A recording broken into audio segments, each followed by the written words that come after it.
अस्सलाम वालेकुम। आज की वीडियो में हम एक नावल के कैरेक्टर का एनालिसिस करेंगे। वो नावल है द बेल जार, जिसको सिल्विया प्लाथ ने लिखा है। वो एक अमेरिकन राइटर थी। तो कैरेक्टर का एनालिसिस शुरू करते हैं। यहाँ पे हमारे पास एक प्रोटैगनिस्ट है जिसका नाम है ईस्थर ग्रीनवुड। वो नावल की नरेटर प्रोटैगनिस्ट हम कह सकते हैं। उन्होंने अभी ही हाल ही में अपना जूनियर ईयर कॉलेज से ख़त्म किया होता है और वो बoston में बड़ी हुई हैं अपनी माँ और भाई के साथ। उनके फादर की डेथ हो गई थी जब वो 9 साल की थी। एस्थर जो थी वो बहुत ही अट्रैक्टिव, टैलेंटेड और लकी थी। वो अपनी ज़िंदगी में बहुत पजल्स का शिकार रहती थी। इसके बाद हमारे पास सेकंड कैरेक्टर आता है मिसेस ग्रीनवुड। मिसेस ग्रीनवुड जो है वो एस्थर की मदर हैं, जिन्होंने अपनी ज़िंदगी में बहुत ज़्यादा मुश्किलात का सामना किया। जब उनके बच्चे छोटे थे तो उनके हस्बैंड उनको छोड़कर चले गए थे। नहीं, उनके हस्बैंड की डेथ हो गई थी। उन्होंने इनकी खातिर बहुत ज़्यादा स्ट्रगल की, कहीं पे टीचिंग की, टाइपिंग सीखी, शॉर्ट हैंड सीखी, यानी ट्रेडिशनल और प्रैक्टिकल लाइफ में उन्होंने सब कुछ ट्राई करने की कोशिश की। वो एस्थर से बहुत प्यार करती थी और हमेशा उसके फ्यूचर के लिए बहुत वरी रहती थी, फ़िक्रमंद रहती थी, लेकिन वो कभी एस्थर को सही तरीके से समझ नहीं सकी। बडी विलेट नेक्स्ट करेक्टर ये है, जो कि एस्थर का कॉलेज बॉयफ्रेंड था। वो एक handsome, athletic, intelligent, good looking man था। उसने येल से ग्रेजुएट की थी। उसके बाद वो मेडिकल कॉलेज चला गया था। बड़ी जो है वो एस्थर का बहुत ख्याल रखता था, लेकिन उसको वुमेन रूल्स और उनको समझने की सलाहियत इतनी ख़ास नहीं थी। वो ट्रेंड और सोसाइटी को साथ साथ लेकर चलता था। और उसने जो है उसको टीबी थी। जब वो कह रहा था कि मेरी हेल्थ रीगेन हो जाएगी तो मैं एस्थर से शादी कर दूंगा, पर उसने कहा था शादी तो कर लूँगा, लेकिन एस्थर को पोइट्री का बहुत शौक़ था। वो एक राइटर बनना चाहती थी, पर वो इसके इस इंटरेस्ट को नहीं आगे लेके जाना चाहता था। वो कहता था कि बस शादी के बाद ये सब कुछ क्विट हो जाएगा। मिसेस विलेट बडी विलेट की वालिदा थी, और हम ये भी कह सकते हैं कि वो एस्थर की माँ की फ्रेंड भी थी। वो अपने बेटे को लेके बहुत प्रोटेक्टिव फील करती थी, यानी वो ये चाहती थी, उसके ऐसे ट्रेडिशनल आइडियाज़ थे। वो ये कहती थी कि बस जो आदमी हुक्म देता है वही औरत को फॉलो करना चाहिए। जे की नाम का एक करेक्टर है नावल में, जो कि एस्थर की मैगज़ीन एडिटर में बॉस थी। वो फिज़िकली अनअट्रैक्टिव लगती थी, लेकिन बहुत ज़्यादा बोल्ड थी। स्ट्रॉन्ग कॉन्फिडेंस था उनका पूरी दुनिया में, और वो एस्थर को बहुत काइंडली ट्रीट करती थी। उसको कहती थी कि तुम अपने करियर को लेकर सीरियस हो जाओ, अपने एम्बिशियस को, मकसद को हासिल करने के लिए हर मुमकिन कोशिश करो। नेक्स्ट करेक्टर है हमारे पास डॉरेन। डॉरेन जो है वो न्यूयॉर्क में इसकी फ्रेंड थी एस्थर की, जो कि बहुत ज़्यादा तेज़ तरार थी, यानी शार्प टंग थी। उससे कोई भी जीत नहीं सकता था। बहुत ही खूबसूरत सॉथन गर्ल थी, और ये दोनों जो है गेस्ट एडिटर में जब फैशन मैगज़ीन पर लिखते थे तो एक दूसरे के साथ ख़यालात का मुतबादला करते रहते थे, यानी एक दूसरे से क्लू हिंट्स लेकर जो है वो मैगज़ीन्स में मेंशन करते थे। बैट से भी एक खूबसूरत लड़की थी जो कि कांसास से थी, और एस्थर की फ्रेंड थी। वो भी ये भी मैगज़ीन में उनके साथ काम करती थी। एस्थर को लगता था कि बैट से जो है वो बिल्कुल एक गाय की तरह है, यानी बहुत ही सादी है, वो डॉरेन की तरह तेज़ नहीं है। और एस्थर ख़ुद को भी ऐसा फ़ील करती थी कि वो बेटसे की तरह ही है, पर जो बेटसे की इनोसेंस है, वो चीयरफुलनेस, उससे जो है वो एस्थर रिलेट नहीं करती, क्योंकि एस्थर ज़्यादातर वो डिप्रेसिव रहती थी, हर वक्त एंजाइटी का शिकार रहना, उसको सोशल इश्यूज़ से, और यानी माहौल में जो कुछ भी हो रहा था बस वो उसकी लाइफ पर बहुत ज़्यादा उसका बैड इम्पैक्ट पड़ रहा था। तो वो ये कंसिडर करती थी कि बैटसे की तरह वो हर वक्त मुस्कान लेकर नहीं रह सकती। Next character is Jody. Jody जो है वो भी एस्थर की फ्रेंड थी, और वो उसके साथ इकट्ठी रहती थी। जब समर वेकेशन पर जाते थे ये लोग राइटिंग कोर्स लिखने के लिए, तो वो एक साथ रहीं। जॉडे जो है वो बहुत फ्रेंडली थी, और वो कोशिश करती थी कि दूसरों के लिए हेल्पफुल रहे, लेकिन वो एस्थर की तरह नहीं हो सकती थी। Here we have next character, which is Dr. Nolan. Esther की जो साइकेट्रिस्ट थी प्राइवेट मेंटल हॉस्पिटल में, उसका नाम है डॉक्टर नॉलेन।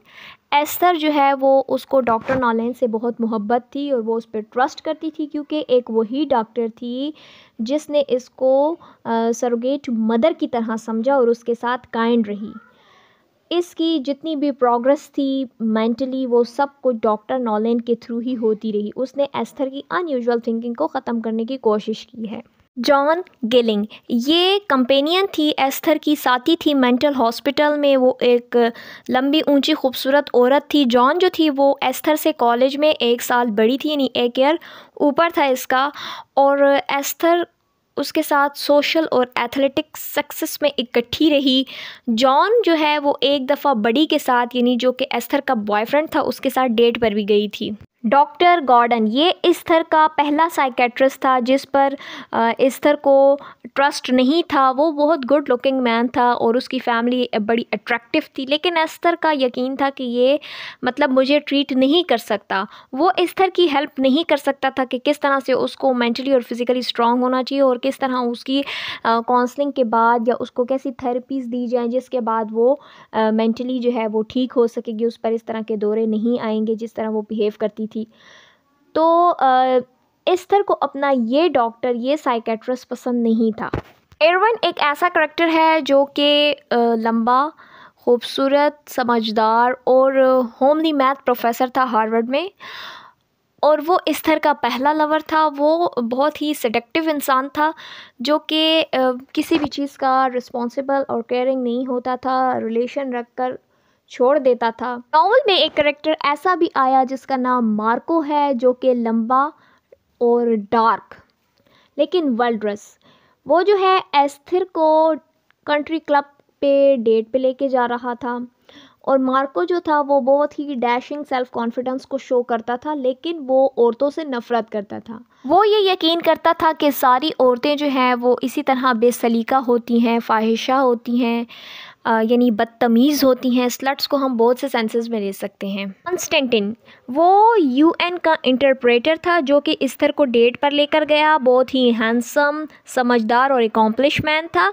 एस्थर उसके साथ भी रिलेशन में थी। वैलेरी ये जो है एस्थर का फ्रेंड बना था जब वो प्राइवेट मेंटल हॉस्पिटल में थी। वैलेरी की लेबॉटमी हुई थी। लेबॉटमी को हम 2 किस्म के सेंसेस में ले सकते हैं। एक तो हम कह सकते हैं कि नफ्सियाती बीमारियों का इलाज हुआ था, दूसरी तरफ हम ये कह सकते हैं कि कोई दिमागी सर्जरी हुई है, और वो यानी लेबॉटमी के बाद वो बहुत ही फ्रेंडली और रिलैक्स रहने लगा। फिलोमिना गिनी ये एक फेमस और बहुत ही वेल्दी नॉवेलिस्ट थी, यानी दौलतमंद थी।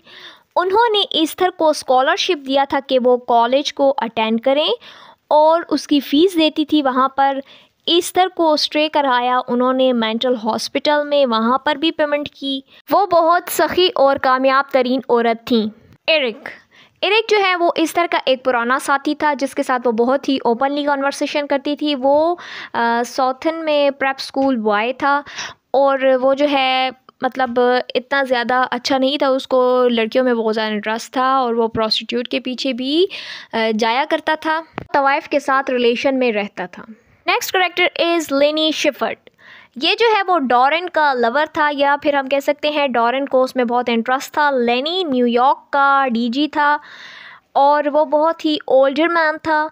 वो काउ बॉय स्टाइल के कपड़े भी पहनता था और उसी तरह का उसका घर भी था। काउ बॉय का जो स्टाइल है वो हम ये कह सकते हैं कि एक आदमी जो कि घुड़सवार हो या फिर यानी घोड़े की पीठ पर बैठा हो, उस तरह का चरवाहा अंदाज जिसको हम कह सकते हैं।